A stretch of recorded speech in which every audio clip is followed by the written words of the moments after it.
The Radio Memories Network is brought to you in part by Liberated Syndication, podcast publishing made easy, libsyn.com. That's libsyn.com.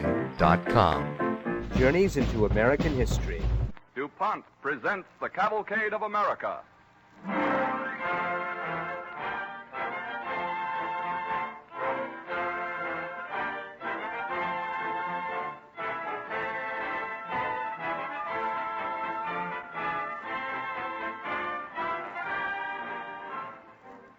The stories you will hear this evening in the Cavalcade of America, presented by DuPont, transport you from the year 1738 to the present day, and this wide gap of the years serves to illustrate how long the trait of self-reliance has been identified with American men and women. If you wish to meet a self-reliant American, you need not seek far. Go to any farm, any community or city. Go into America's homes or factories or offices, or go into the chemical laboratories like those of DuPont, where American chemists are constantly exercising the quality of self-reliance to create better things for better living through chemistry.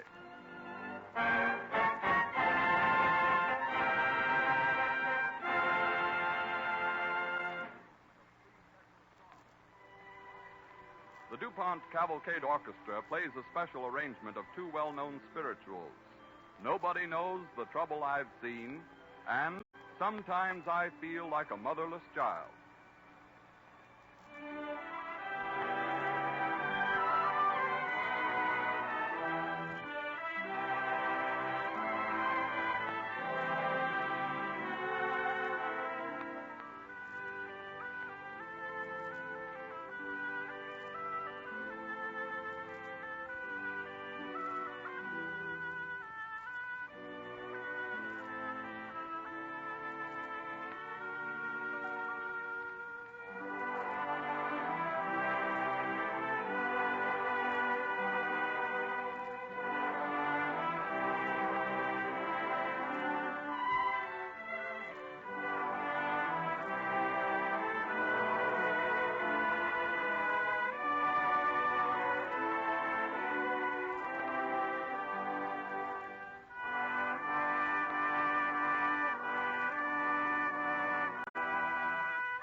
self-reliance of American women is one of the most remarkable features of American life.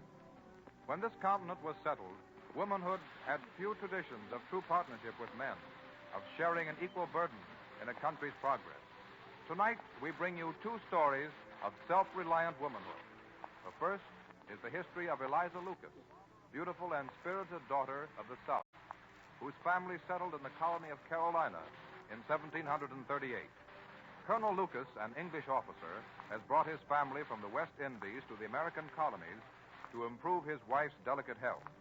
But hardly have they arrived when trouble descends.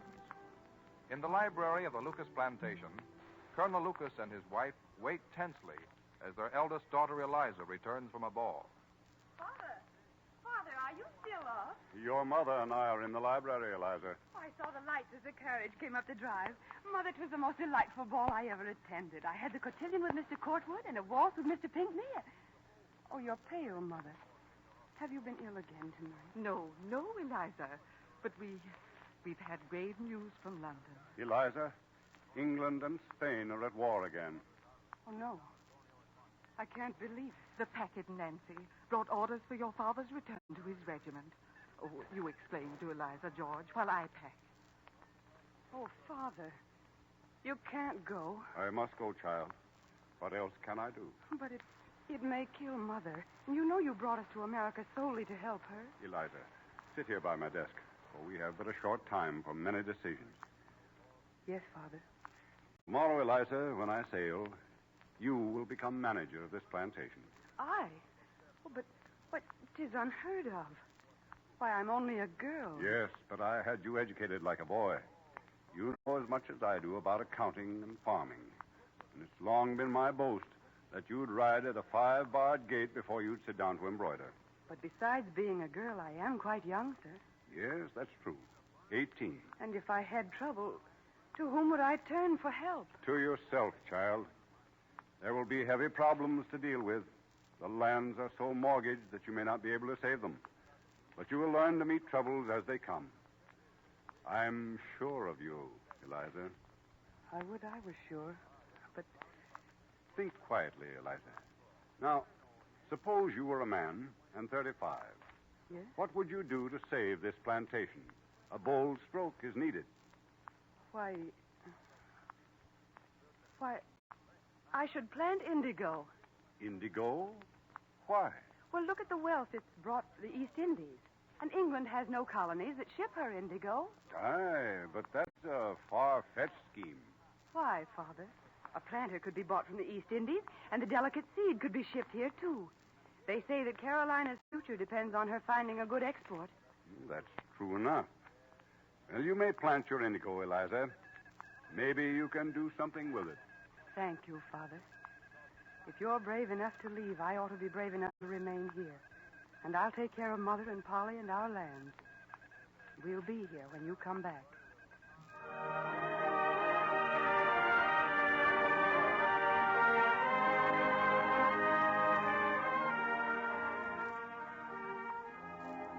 Eliza Lucas, at 18, took up her duties as plantation manager. She spent her days directing the work on her father's lands, and her evenings teaching her young sister Polly and cheering her forlorn mother. From the East Indies, she obtained indigo seeds and began her great experiment. 2 years later, Eliza rides over to an indigo field on the Lucas plantation where Smith, the head planter, is busily engaged. Smith! Here I am, Miss Eliza. Whoa there. Smith, I heard some insane rumor that you were going to burn the indigo. Now, ma'am, Wait, I'll dismount. Now, sir, a straight answer.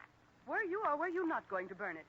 Miss Eliza, I've tried to tell you that the indigo is ruined. Well, good heavens, Smith, I can see that for myself, but there's still the seed. Why, you're surely not thinking of planting it a third year, Miss Eliza. Smith, I sent for you clear to the East Indies to help me. And yet in our 2 years together, you've done nothing but balk and thwart me. I've not meant mischief, ma'am. I thought you were wasteful, and You understand the culture of indigo. Smith, won't you try to believe that my attempt to adapt it to this climate has some value? Can't you appreciate that I wouldn't give my strength and my labors, my every waking thought to my project if it were just the idle whim of an idle girl? Please, Smith. Aye, ma'am.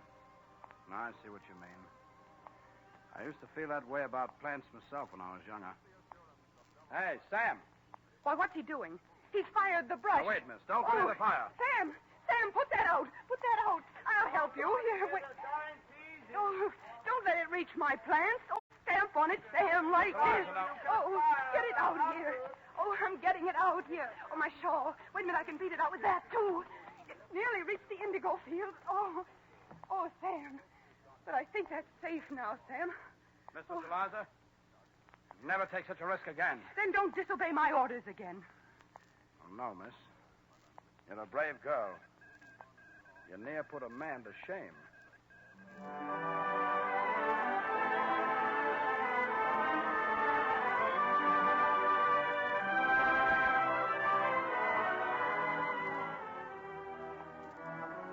Another year passed, and again the indigo failed. But Eliza had determined now to win success with it, and she carefully gathered the seeds. One day in the fields, she talks to her planter, Smith. We'll plow up this field tomorrow, Smith. Get it ready for next season's planting. Aye, miss. Is not that Mr. Charles Pinckney of Belmont riding up our lane? Why, yes, so it is. I'll see what he wants, and you tend to things here. Aye, miss. I'm Mr. Pinckney. Good day to you, Miss Lewis. Good day, sir. I knew I should find you in the field. Easy, boy, now. Easy. I've brought the books on law you wrote me for. Oh, thank you. Why a young lady should want to read law? Well, I have many poor neighbors who can't afford lawyers, sir. And when they're on their deathbeds, they wish to make their wills. It may be that I can be a help to them. I'm glad you see your neighbors. In Charlestown, you've become a legend. The pretty princess who shut herself on her own estate till she had raised an indigo crop. Oh, you laugh at me, sir. I would gladly go to dances if it were not that a day in the field tires me so. And how does your crop this year? Well, it's not yet fit for marketing, so I shall turn it to seed again. Perhaps next year... Miss Lucas, it's not my right, but I must tell you something, lest you hear it coldly from a stranger. It's bad news. Well, what is it, sir? Last week I attended a meeting of your father's creditors. They cannot be held off much longer. Oh, I see. Will they take the land this year? It's not decided. They might let you live here for some months yet, harvesting final crops. Oh, my dear child, don't look so. There's not a man in the colony who has not admired your gallant fight. Father will be so disappointed. Oh, not when he hears of your courage. You couldn't prevent it, Eliza. Let's not talk of it. Mr. Pinckney, have you ever been interested in planting indigo at Belmont? I've watched your experiments with interest, but the seed costs too much to import. I'll give you the seed if you'll plant it. But I don't want you to give it to me. Indigo seed is expensive. 5 guineas a bushel in London. No matter. Father would want me to do this, I know. You'll call a meeting of the neighboring planters and offer them my indigo seed, for its culture must be continued. And I'll talk to them myself and tell them all I've learned and why I think this plant will be of value to Carolina. You're a generous person, Eliza. And Mr. Pinckney, don't tell Mother and Polly that you fear we're bankrupt. I'll not burden them with that knowledge until I must.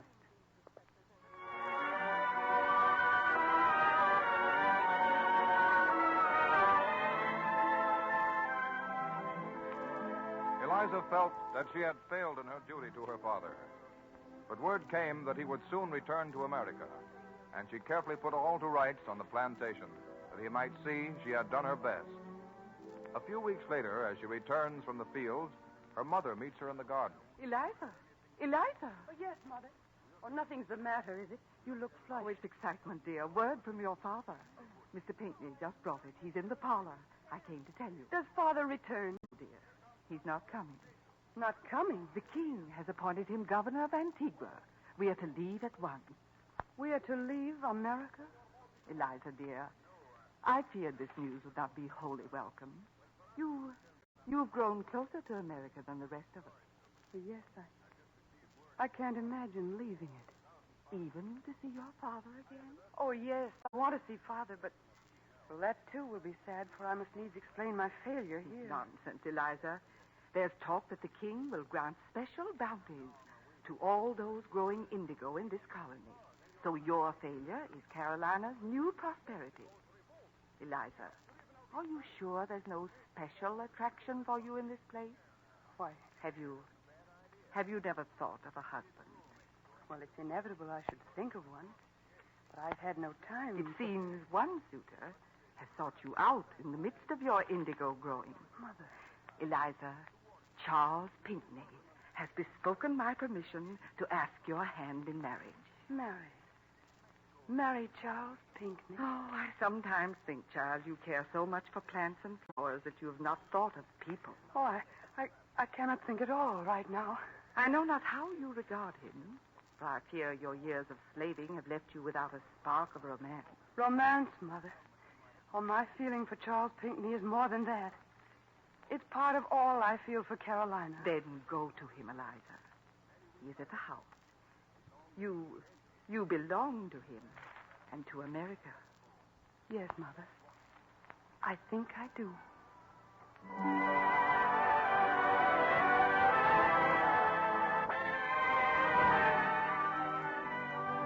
Eliza Lucas married Charles Pinckney and became indeed a blessing to her country. She grew hemp and flax and studied ways to make progress in cotton and wool weaving.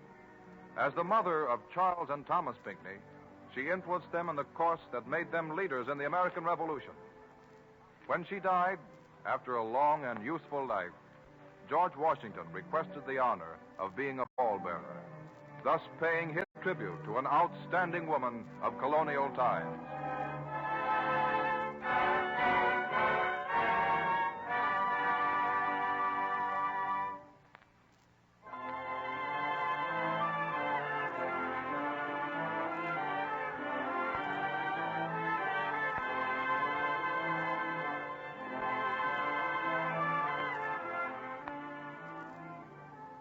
The Cavalcade of America, presented by DuPont, moves on. We bring you a modern story of a young woman similar to thousands of her sisters in unfaltering, independent spirit. The names in this story are fictitious, but the facts are true. In a country schoolroom in Colorado, on a snowy morning, we find the teacher, Helen Maitland, and one of her pupils, young Bill Benson. Miss Maitland, I'm back. Wait till I kick the snow off my boots. Close the door, Bill. All right.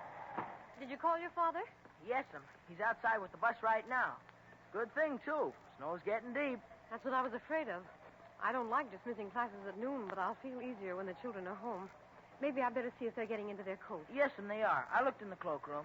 Well, tell the children then to go out, will you, Bill? I'll bring these notebooks. Yes'm. Miss Maitland, I can't get my rubber on. Well, let's see, Nanny.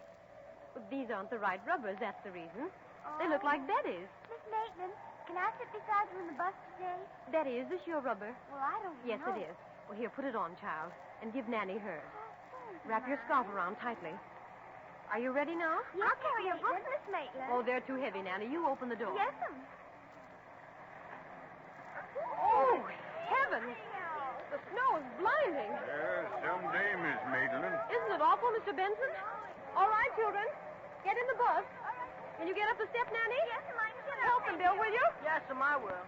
No, Betty, you and Nanny go back in the bus. I'll sit here with Mr. Benson. Yeah, it's a good idea. Help me watch the road. You all set back there now? Everybody in?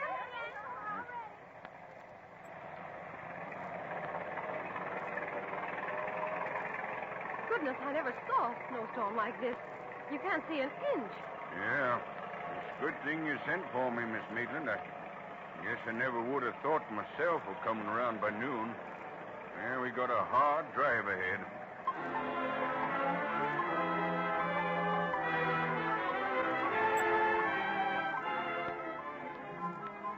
Snow drifts deep in the foothills of the Rocky Mountains, and cars braving the storms face a real struggle.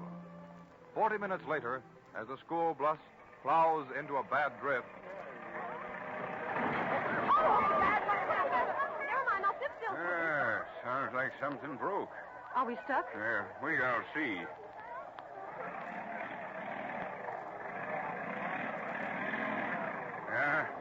Can't move her an inch. You mind if I get out that door on your side, Miss Maitland? Take a look at the right front wheel. I'll get out, too. Gee whiz, kids, maybe we're stuck. Can you see what's happened, Mr. Benson? Yeah, sure can. We jammed right up against a low boulder. broke the front wheel. Oh, heavens, what can we do? Well, now, let's see. Cleve's place is 2 miles down the road, and Stevenson's... No, Cleve's is nearest. Yeah, I'll have to walk there, Miss Maitland, and get help. Walk in this storm? Yeah, it's not going to be easy. But, do you know what you'll be up against when you're left here with the kids? Yes, I know. When it's a question of lasting something out, Miss Maitland, everything depends on a cool head. I'll try to keep one. My boy's in this bus, Miss Maitland, and all my neighbors' kids. So I'm going to get down this road some way and get back again. Listen, it's getting colder, so don't let 'em sit still. Turn the motor on now and then to keep 'em warm. I put a lot of faith in you, Miss Maitland. I'll get back as soon as I can. Good luck. Children! Yes, Miss So Maitland. what's happened, Miss Maitland? Where's Dad going? He's going to get another car to take us home. Can't we go home right now, Miss Maitland? I'm cold. Well, we won't be cold if we move about. Come on, now hop out, everybody, because we're going to have a game. Oh, come on, kids. What are we going to play, Miss Maitland? Ooh, lots of snow. Bill and Dick, Yes'm. you two are monitors. You watch to see that no one runs out of sight in the snow, not even for a moment. Yes, sir. You keep circling around us. Now, everyone else is going to play tag. A fast game in a small circle. Yeah, tag. Tag, you're it, Dick. Come on, Tag, tag. you're it, Nanny. Tag, you're it.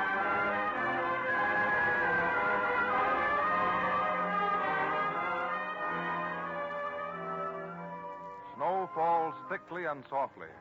So beautiful that its dangers are hard to realize. But Helen Maitland, used to thinking ahead, knows what the storm may mean for her young charges.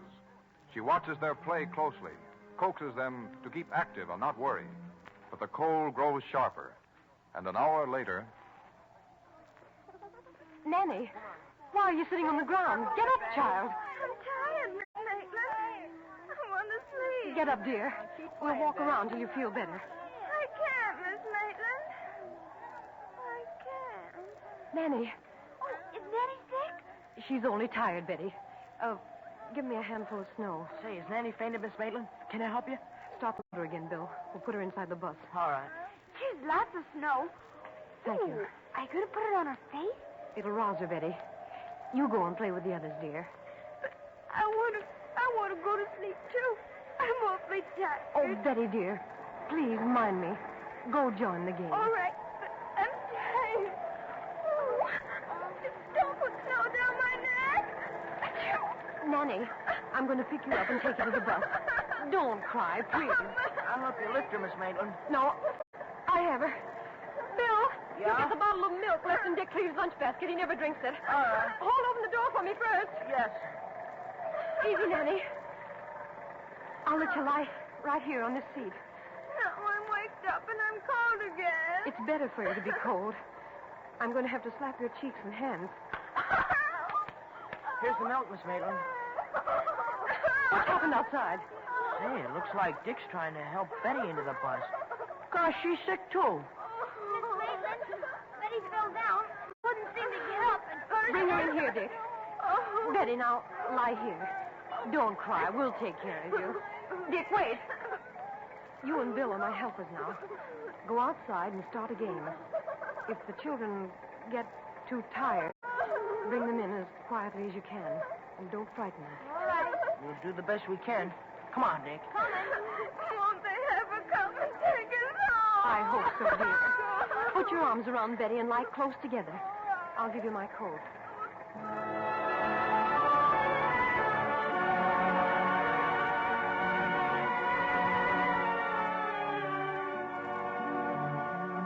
Darkness falls suddenly and early in western winters. Into the stranded bus, the children gradually huddled, trying to imitate the courage of their young leader. But 2 hours pass. 3 hours. At 7 that evening. See, Miss Maitland, you must be getting awful cold with no coat. Oh, this suit is heavy, Bill. Nanny needs the coat. She isn't crying anymore, is she? No, What's that? the motor stopped. We're out of gas. They'd better find us soon. Don't you worry. Children, you're much too quiet. Come on, now let's tell stories. I can't figure out what could have happened to Dad. Don't worry, Bill. He'll come. Listen, I hear something. Shut up, you dummy. Every time you say that, you get everybody excited. But I do hear voices. I bet you I do. Maybe he does, Bill. Flash the headlights. All right. I hope they're coming. Don't get excited, children. Maybe they haven't come yet. But they will. We've just got to be brave until we get home. Listen. Miss Maitland! It's my Pop. Here, Pop. Maitland! Dickie! Oh, Pop, we're so cold. Help us, quick. Miss Maitland, are the children all right? Nanny's bad. Take her quickly. Well, she'll go on the first sled. How's my father? Well, he got through, Bill. One frostbitten hand, but they think it's all right. Now, kids, come on, pile out, and the men will take you to the bobsled. Here you are, men. Make Miss Maitland put her coat on, Mr. Ross. Miss Maitland, what's the matter? I'm all right, only I can't seem to move. Well, you're not going to faint now. It's relief, that's all. I don't want to go to pieces now. Wouldn't that be silly? When the motor stopped, I thought my heart had stopped, too. I don't think that heart of yours stopped at any point, Miss Maitland. And there's a lot of mothers in this neighborhood who'll never quit thanking you for it.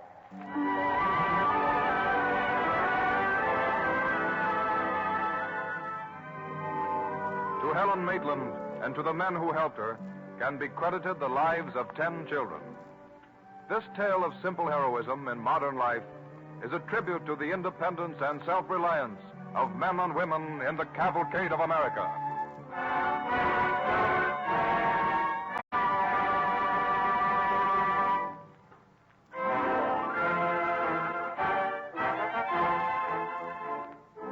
Many of our listeners may be familiar with the indigo plant because until about 1890 it was the only source of an important and valuable dye, indigo.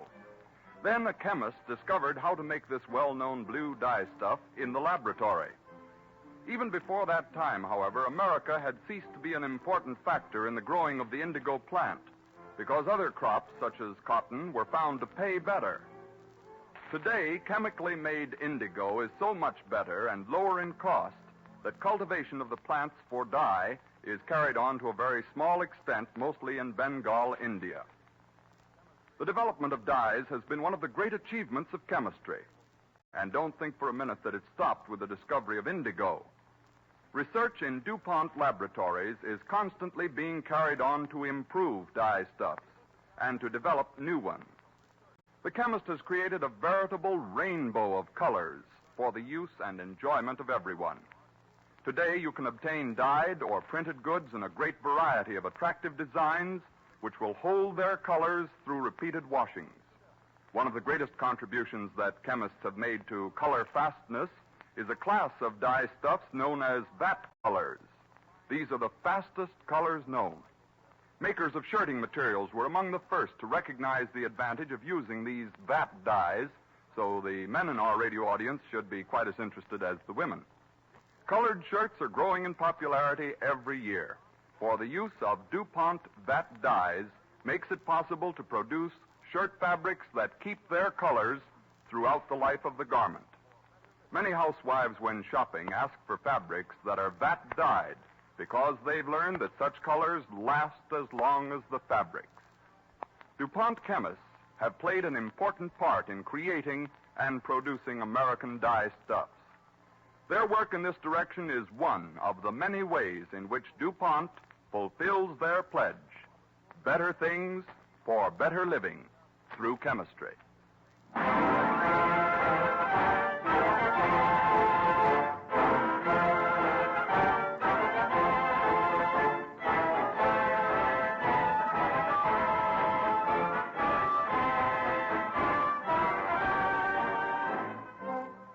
The artistic impulse, interesting dramatic episodes about famous American painters, will be heard next week at this same time when DuPont again presents the Cavalcade of America.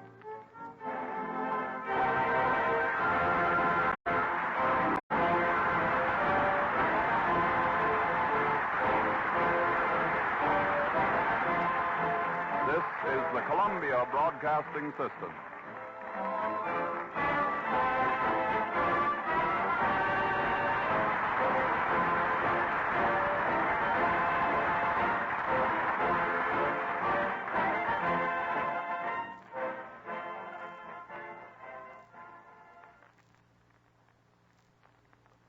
WABC, New York.